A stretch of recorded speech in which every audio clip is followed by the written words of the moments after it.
This is Transit Unplugged. I'm your host, Paul Comfort. Welcome to another edition of Transit Unplugged in Depth, where we bring you long-form interviews with some of the world's leading transit executives. On today's episode, I'm excited to bring you an interview with Laura Koprowski, who is the Chief Executive Officer of the Toledo Area Regional Transit Authority, or TARTA, in Ohio. She talks about their recent win at the ballot box with an increase in local funding source, a dramatic increase in funding.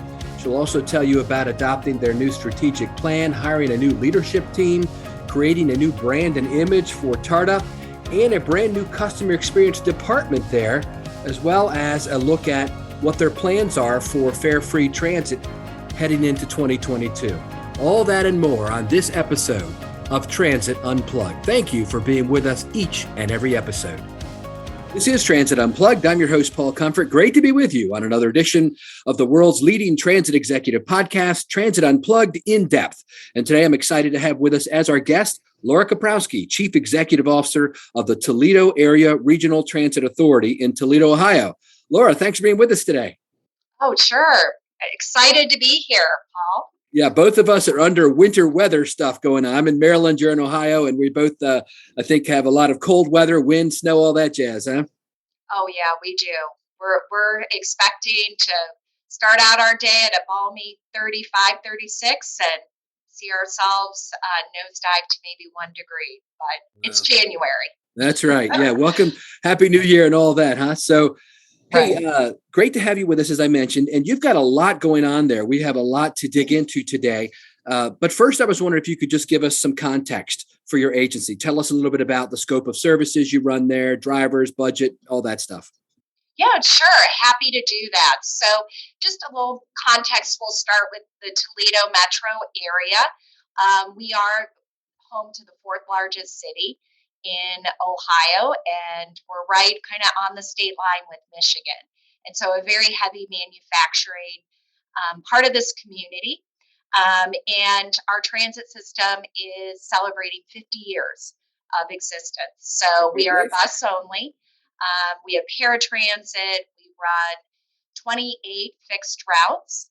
And we also run the transportation service for University of Toledo.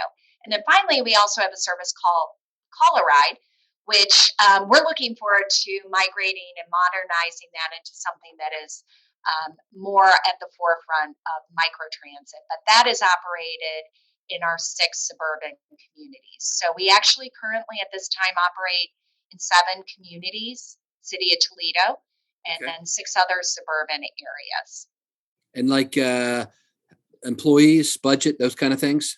Sure. So our budget is right about 28-30 million annually.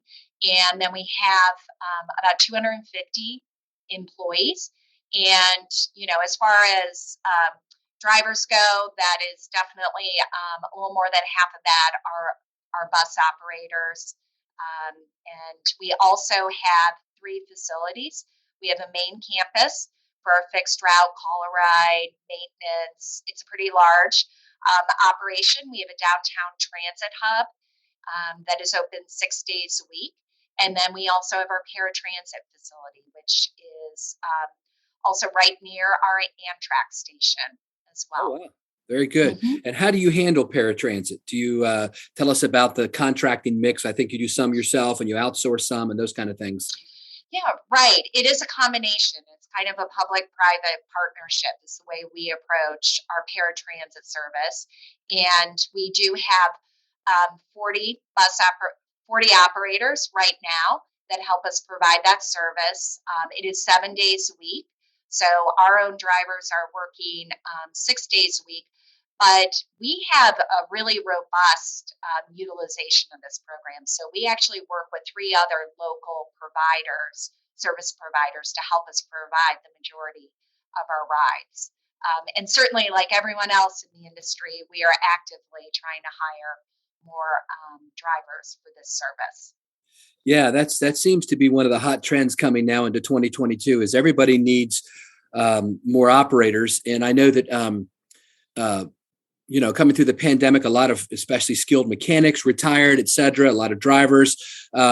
Where are you at? Let's talk about bringing back service levels. Have you come back to full service after your cutbacks? Tell us about ridership now that we're in January of 2022 versus, pre-pandemic, anything like that. So you can let us know how your recovery is going. Sure.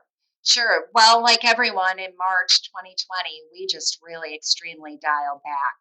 And because of COVID, and it was actually this in the summer, July 2021, where we were able to basically restore service.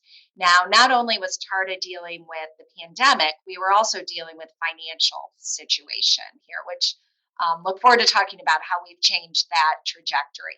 So, actually, with the help of the federal, CARES Act funding and restoration funding, I mean, we were able to bring back service not just to something that was, pre-pandemic. It was actually kind of more before TARTA was facing this financial cliff. Okay. And so we are still at this point, we're 6 days a week. But we've been able to start our service very early. Those morning trips, starting 5:30 a.m. are critical for people to get to work. And we've tried to push it as late as we can. During the pandemic, just interestingly, we had two major Amazon facilities open up in our community Oh, that were wow. looking to hire, somewhere, upwards of 3,000 employees. So we we had to adapt and work with that major employer. And so we were expanding service out to the major facility that was hiring 2,500 employees. And then the second facility, interestingly, that already had good service. But what we found out is that a number of the drivers that they're hiring at this Amazon facility don't always have cars. So some of the subcontractors they work with rely on our van pool program. Okay. And that's how they're getting their drivers, their employees there to that location. So, yeah, we really haven't been able to slow down. And our ridership, consequently, on the paratransit side, we are basically at 90% of ridership Wow. coming back. Okay. Yeah, and I think that says a lot given It that that is does. a fragile population, Yep. older adults, people with maybe compromised immune systems, but they need us. They're getting back to work. They're trying to get to appointments. And then again, as far as work goes, up until this most recently, we were kind of back to about 80% of our ridership Wow, in that's our great. system. Yeah. Now, during the time of the pandemic, you've been very busy behind the scenes, I know, working to transform the agency with a new plan, a new leadership team, a new brand. Tell us about all kind of the renewal that you've been leading there, Laura, as CEO. Yeah. Yeah. Sure. Thanks, Paul. Well, it was probably about 2 years ago that transforming TARTA got going. And I have to give a lot of credit to laying the groundwork and doing a lot of the hard lifting to our former CEO, Kimberly Dunham. Oh, yeah, she's great. She Yeah. she is fantastic, and she's now at JTA doing great things. Yeah, with our But friend, we, with our friends down in Jacksonville. I hope yeah, to go down yeah. there, by the way, in a couple months and film one of our TV episodes with those guys. So they got a Oh, lot going on. Nat's got a lot oh, going on there. yeah, absolutely. And so, anyway, Kim did a marvelous job at creating the vision that we all got excited and passionate. And I was the first one she recruited. Okay. I say I'm a Glass City boomerang, which means I grew up in Toledo, left, came back because I saw that saving a system, but actually a lot of the projects that we got to do, I mean, if you get to do one of these, like a system redesign in your career, Right. that's awesome. But the fact that we could do it, I could do it again, it was too hard to pass up. So, along with Kim, we rebuilt a whole new leadership team here. We pulled in talent from across the country, from California, from Kansas City, from Texas. And so we have this excellent team of leaders joining us in every facet. And along with that, our board is fairly new. And so we needed to adopt a new strategic plan, new mission, new vision. Our mission, I think, could not be more timely for this industry and really TARTA as well. It's empowering people to make connections. And I think it just goes to speak that public transit is one, as much as I love a great new bus too, it's about people and how we move people in all those different ways. And then finally, the piece that you talked about is the new rebranding. We really had an image issue in the Toledo area. We had the oldest fleet in the state for a large system. Most of our vehicles, 11, 12 years old. We were taking hand-me-down vehicles from our friends at Coda and Dayton RTA, and we weren't even bothering to rebrand the buses. Yeah. So when I arrived, I mean, there were multiple colors of buses Yeah. around town. Then there, done that. Yeah, so we have been intentional. I mean, our brand is our image, is what we sell. So we have a new wrapped fleet that is consistent, but Awesome. we also upgraded our logo, our image. You know, just how you present yourself is so key. And I would say that that is just paying off in dividends because we had a very successful result at the ballot in November. Yes. Tell us about that. Okay, sure. Um, so for 11 years and 4 tries, TARTA has tried to do 2 things. One, expanded service to all of Lucas County, our metro county. Right now, we only provide service in 7 communities. And, that means we're not getting to all the jobs, to all the residents, and more. And then the second is we needed to have a more sustainable local funding source. We are currently funded by 2 property taxes that only bring in $13 million. Our estimated needs are for local funding is more like $30 million. And so we needed to move to a more sustainable funding source, and we identified with the community the sales tax, a 0.5% sales tax. So in Ohio, ODOT is a great partner of ours, but they really set up the model with public transit system that it's going to be primarily locally funded and locally directed. So November 2nd, 2021, we did 2 historic things for this community. We got on the ballot, first of all, after 4 tries, 11 years. And Wow. then second was we were victorious. So 55% to 45% of approval from the community. And so we are so excited that we got that approval and really that mandate that public transportation they need more service, and they see the value in investing in it. That's great. Congratulations. Thank you. What a big Thanks. win. Now, you've had Yeah. a background in Ohio, working for a number of transit agencies and communications, government affairs, et cetera. Tell us a little bit about your background and what led you to this. And that probably had a lot to do with the success of the ballot, because you've worked in that arena for a long time. Yeah, sure.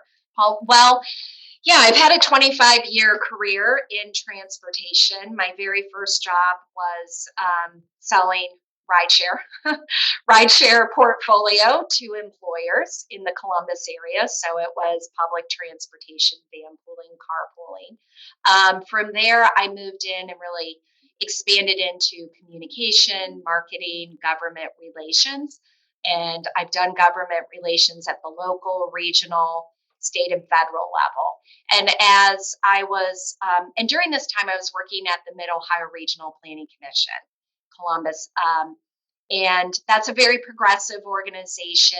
Really, it has always, they helped stand up and get CODA going, Columbus. So we've always had just been like family, to be quite honest. And so I was doing a lot of joint government relations work, as well as communications with the CODA team. And so just it kind of made sense to sort of make that more official and join the team. It was when Curtis Stitt was the CEO there, and it was an incredible time. We were launching our downtown circulator. We started an air connect service to and from the airport. We implemented a redesign of the system, and we did a whole host of other initiatives. And after Curtis left, then I got the opportunity to work with Joanna Pinkerton, their new CEO, and get to be a part of starting some new initiatives such as microtransit and Coda Plus. And it was a great journey, very exciting. And then I went on to lead as executive director of the Ohio Public Transportation Association. That was a just kind of this unique experience to go around the state, connect more deeply with a lot of the partners I'd been working with over the years, but to advocate for our industry at the state level. And it was just get to learn that over 60 systems in the state and just both the difference and the cutting edge work that they do. I don't think everyone knows or recognizes that how rich in public transportation Ohio is. And we have a phenomenal group of colleagues here. But through all of that, I became aware that Kim Dunham was, going to lead TARTA, and I think, like a lot of people, what COVID did kind of resets where you want to be and what you want to do in life. Yes. And, back to that Glass City boomerang piece, I was like, wow, I want to go back home and make a difference. And I kind of want to also be back home. I've been gone for over 20, it was about 25 years. Wow. And my husband grew up here.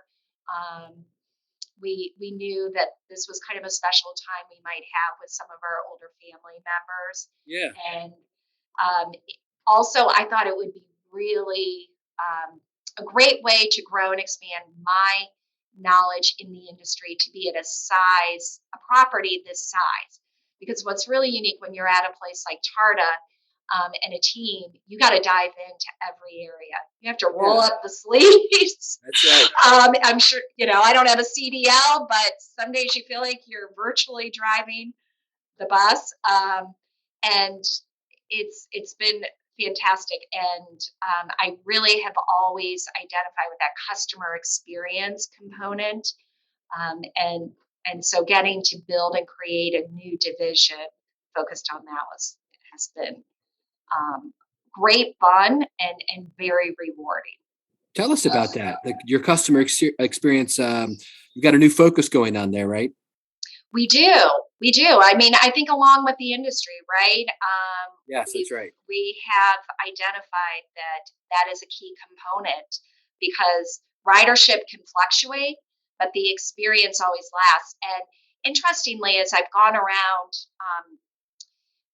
meeting with the community, meeting with our riders and key stakeholders in the Toledo area, they don't ever ask me, what's your ridership numbers right now? What they always want to talk about is the experience, what they liked, what they didn't like. Okay. So with customer experience, what we needed to do was we've hired some individuals, two customer care focused positions. And we also stood up a department with that name and that focus, although the ownership is throughout the organization. But then we needed data. We needed to know, okay, baseline, where are we at? So we have committed to doing a customer satisfaction survey for a fixed route and call a ride, and then a second customer satisfaction survey for paratransit. We did our first one last year during COVID. It was very insightful. And one of the things we also did was we have now committed and subscribed to having an NPS, a Net Promoter Score. Yes. Our friends at TransPro have helped us with this and continue to work with us. It's just Mark Ash is great. He is. And Aaron and the team. Aaron's great too. Yeah. Yeah. And so they're just, it's that one simple question. Would you recommend the service to another? And what we have found is that our paratransit service, and I think in the industry, it generally ranks higher. So pre-COVID, we were at 70% or a 70, which is very high, and 60 during COVID. As far as our fixed route, we were at 50 before COVID, which is good. Our industry is really we're about 28 normally, and so we're 27 last year NPS score. So we know we have room to improve there, and so what that that survey did was what areas to improve.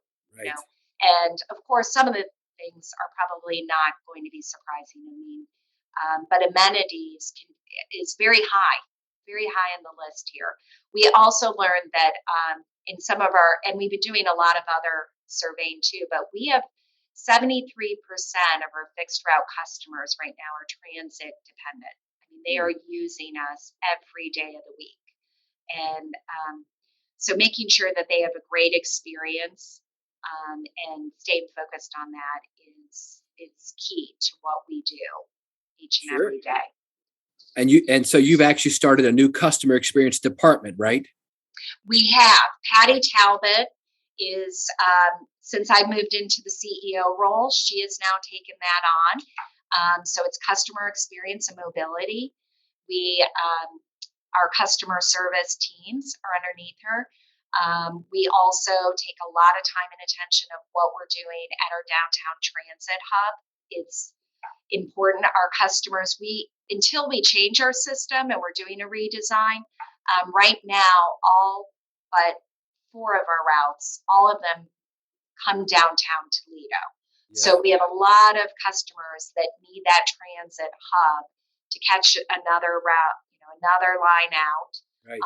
And as they're waiting, they need and deserve amenities. So we make sure that we're staying on top of that. Clean restrooms, we drinking fountains with water bottle, fill water bottles, and something else we did that is kind of a cross between our customer experience and adding value to the community is something called the Hub of Hope. And so that was to bring services right to our customers at the transit hub. Okay. Most of our customers currently, their annual incomes are $25,000 or less. And so there are a lot of services out there that they qualify for and a lot of community resources trying to connect with them. So what we do about once or twice a week is we have entities like the library or we have a food pantry, Food for Thought, and they're there on the premises, interacting with our customers, helping them get connected to the services, providing lunches every Oh, wow. Saturday. Food for Thought is handing out Saturday packed lunches.